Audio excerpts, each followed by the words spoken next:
Hi everyone and welcome to episode 6, I think it is now, of the Monday Review. Just a short video where I look back at the happenings in the National Hunt game over the weekend that's just been, largely focusing on Cheltenham and Ireland and a bit of breaking news, I suppose, this morning with regards to Bravemansgame. But starting on Friday, which certainly got a class as the weekend, and focusing at Cheltenham, where JPR One was going to look like running out a very comfortable winner of the Arkle trial, only to knuckle over after the last, and proof if ever you need it that jumping is the name of the game, and it's a sport that can break your heart. I put him up in a column at the beginning of the week at a bigger price, and he did everything right. He jumped brilliantly the whole way round. Brendan Powell had the race won coming down to the last. I wonder in hindsight, and hindsight is, as I heard Aidan McCoy say once, the foresight of a gobshite, and it really is. But I suspect in hindsight, Brendan Powell would have perhaps looked to have taken a leaf out of the book of Nico de Boinville, who rode Jonbon on the Sunday, and just maybe tried to grab hold of him a little bit and go into the bottom of the last and pop over. That said, if you do that and you make a mistake and lose momentum, people throw stones at you for not committing a horse down to the last. So I think it is just one of those unfortunate racing things on a novice around Cheltenham, which proof was shown this weekend does take a bit of negotiating. That said, I thought he'd put away a pretty good field up until that point. I think he's the best 2-mile novice chaser in the UK, particularly in light as I'm recording this on Monday evening. And I've just seen that Iberico is out for the season with a foot injury, and they had mentioned bringing him back to the King Henry VIII at Sandown over 2 miles.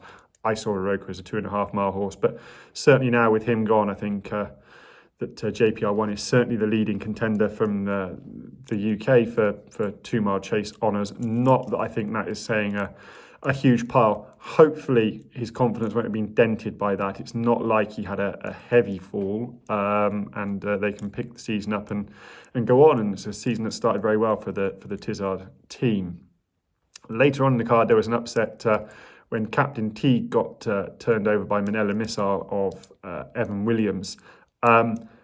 Captain Teague left me very lukewarm after his debut at Chepstow. I thought he was pretty cumbersome over his obstacles, and to be fair to him, he stepped forward a lot in that department here. He jumped pretty well apart from 4 out. Time could prove that he was beaten by a smart horse who's was impressive on his own hurdle debut at Chepstow. Point-to-point form that he won is working out well. The horse that finished behind him is with Emma Laval and has run to a decent level. But that said, Captain Teague, you have to say, is disappointing. He already looks to me like he's ready for 3 miles. He was pretty much outpaced down the hill on fair enough ground, and certainly wasn't quick ground. And he's just stayed ahead of the 137 rated, the Big Doyen. So I would think they've got very little aspiration of winning a race at the festival in March. I think they're still going to go to the Challow. Maybe deep testing ground might bring out his stamina there, but to me he looks all about stamina, and he's perhaps going to be a horse very much that Paul Nicholls and Tom Malone buy, that is going to be seen to better effect as a novice chaser, and then in further time still an open graded chaser. But burnt fingers if you took the short price about Captain Teague on Friday. Moving on to Saturday, and Burdett Road was given a really cool ride by Harry Cobden to win the Triumph Hurdle trial for James Owen and the Gredleys. Maybe Harry learnt from the Captain Teague ride on Friday, where he went wide and Adam Wedge came up the inside on the winner.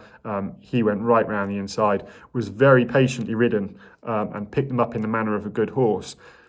I'm conflicted because I think this weekend showed that it's difficult to come from off the pace on soft ground at Cheltenham on this course, and Burdett Road did it in emphatic style, but he did race on the inside versus a lot of the others going a bit wider, so he possibly had the benefit there. That said, he's clearly very smart, and it would be no surprise at all if he's the leading contender from the UK going forward to the Triumph Hurdle itself. But let's just have a little bit of sense about this. Ireland dominated the Triumph Hurdle and the juvenile scene last year. I think it was 7 of the first 10 maybe in the Triumph Hurdle. I see no reason why that won't happen again. And Burdett Road might be a smart horse. He is a Royal Ascot winner, but I'd be surprised if Willie Mullins in particular doesn't find 1 or 2 French recruits that will usurp him in this game. The novice chase was won by Broadway Boy, who was well supported, ridden by Tom Bellamy because Sam Twiston Davis elected to stick with Good Risk at All for Sam Thomas. They also had Weveallbeencaught in there. Harry Skelton rode him. Broadway Boy, I think, was impressive, and it would be foolish to underestimate what he achieved here. For me, he cut a very similar figure to Black Lion. He's sort of not an overly big horse. He's got quite a short, choppy stride. I think soft ground is essential to him, but he's clearly, like Black Lion, got endless reserves of stamina. Now, Black Lion did have enough class to win a RSA as it was then. I think they'll look to go towards the Brown Advisory with him. And if the ground came up soft in a race that takes a little bit of staying, he's certainly not to be overestimated. I'm sure classier horses will come to the fore, but he's a sound jumper. Even when Tom Bellamy sort of threw him at one at the top of the hill, he got himself organised and got it sorted out and stood up on the landing side.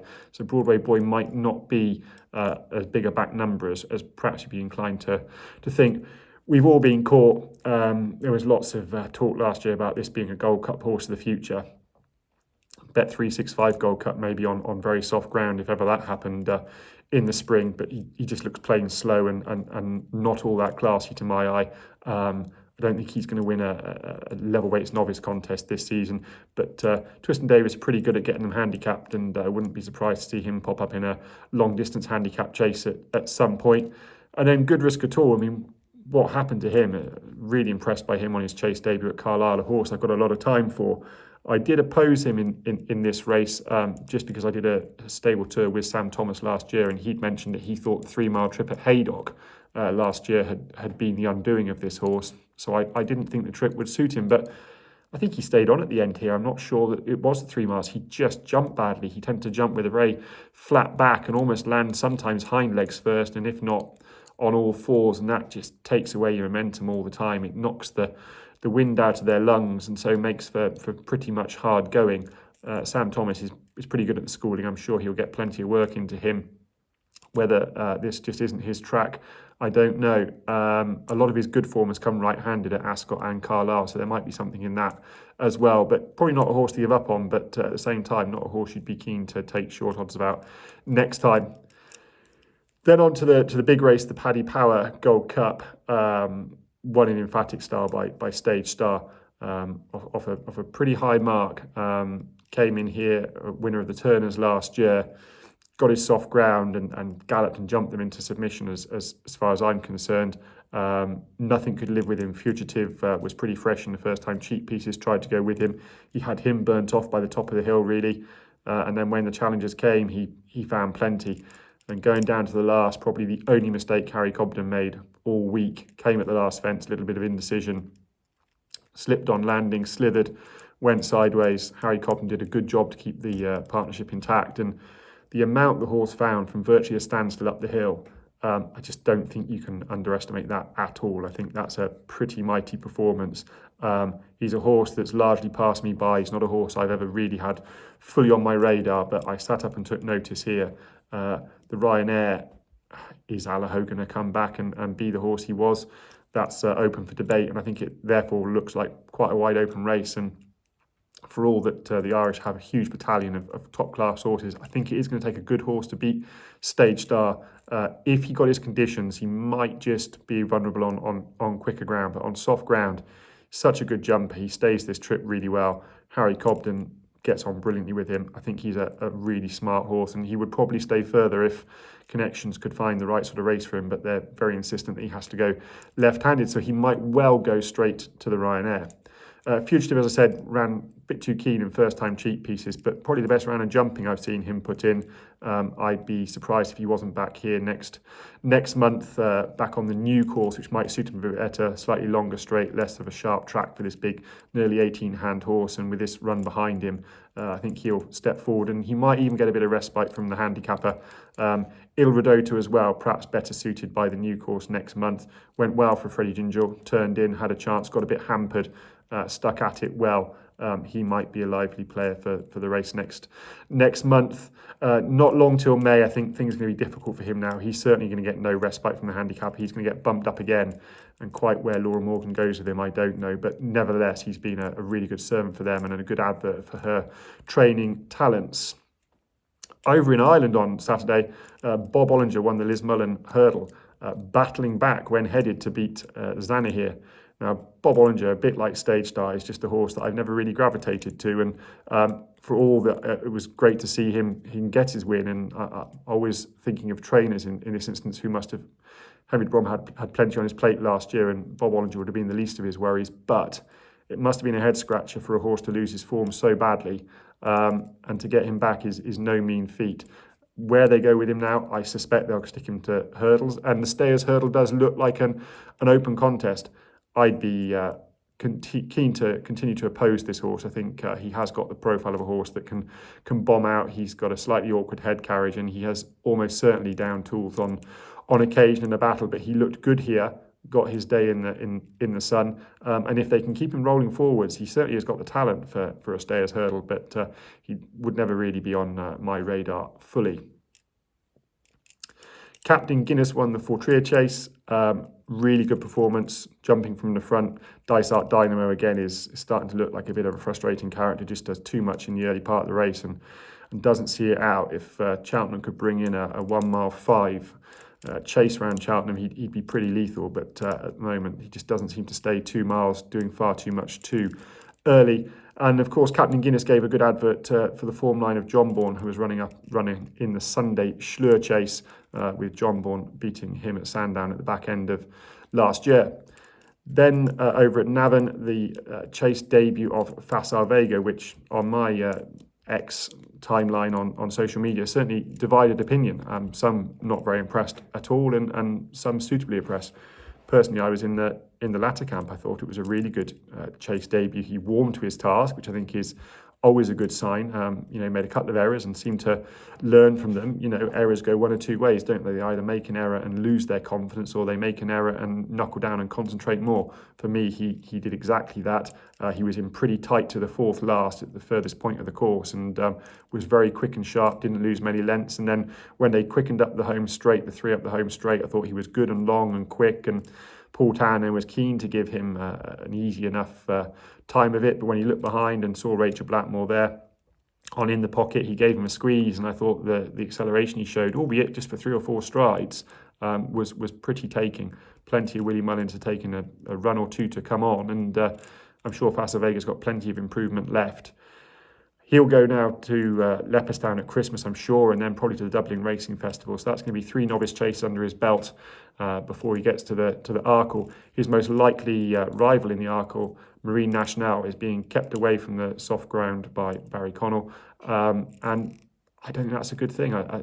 I think winning a Supreme off a light prep is one thing. Not that many hurdles, and you can make a few mistakes at hurdles and it won't be all that costly. But I think chasing is a skill set far and above hurdling, and you only get better at it by practice.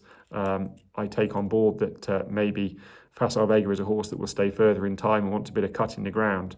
But that said, I think his greater experience come Cheltenham in March, albeit that's some way off, puts him ahead of Marine Nationale in my rankings at the moment, and I don't see much coming from left field to challenge those two. In the pocket, ran a good race. I think he wants further. Be surprised if he was going to reoppose Facile Vega again. I think they'll look to stretch him up in trip now, and could just be that he wants better ground as well. His very best form has come on better ground, particularly in the spring at Aintree, obviously.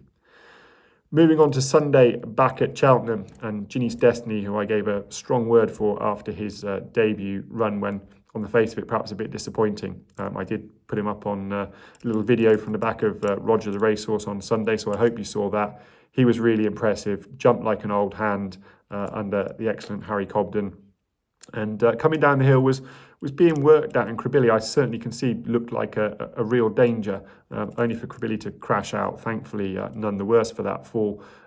But Ginny's Destiny did find plenty up the hill. I don't think it's a foregone conclusion that Cribilli would have just picked up on and gone past him. Of course, you just don't know, and it's generally foolish to try and figure these things out. But Ginny's Destiny found plenty. I don't think he'd have gone down without a fight. He's a horse I think will stay further. I think soft ground is essential to him, so the winter might be the time for him to make hay. And it's just showing that Paul Nicholls' horses are coming on for a run. It's operating at around about 21% so far. His yearly average is about 24, so he's got a little bit more improvement in him yet, and this tends to be the time of the year when his string really hit top gear, so certainly well worth watching out for Paul Nicholls, racking up doubles and trebles and even four-timers now throughout the next couple of weeks. The Schlur Chase was, for me, the feature race of the day. 2-mile chase around Cheltenham, never to be missed.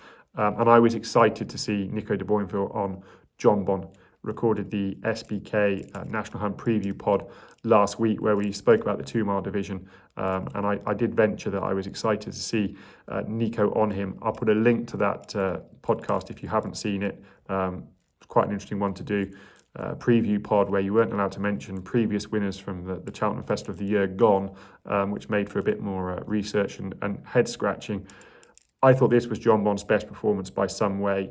Really positive ride from Nico de Boinville from the outset, sending him down to the first fence, sending him to the second, and even when this horse was in tight, he was very, very quick.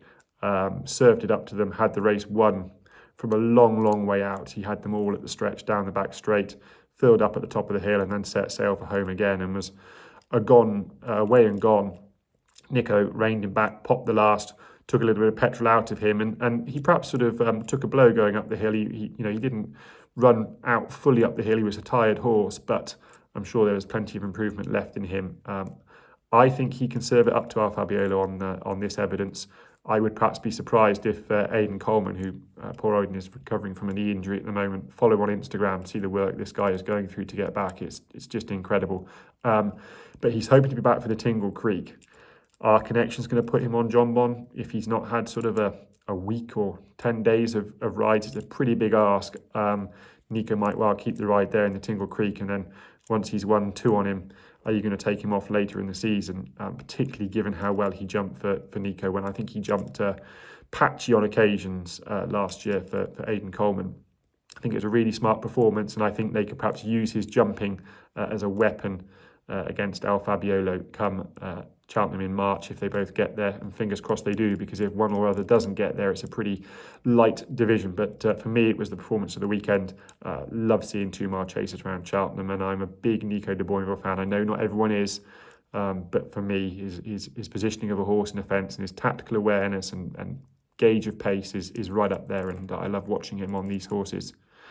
Iberico Lord demonstrated his talents in a different way, a very patient ride, again coming round the inside to win the Great Wood Hurdle.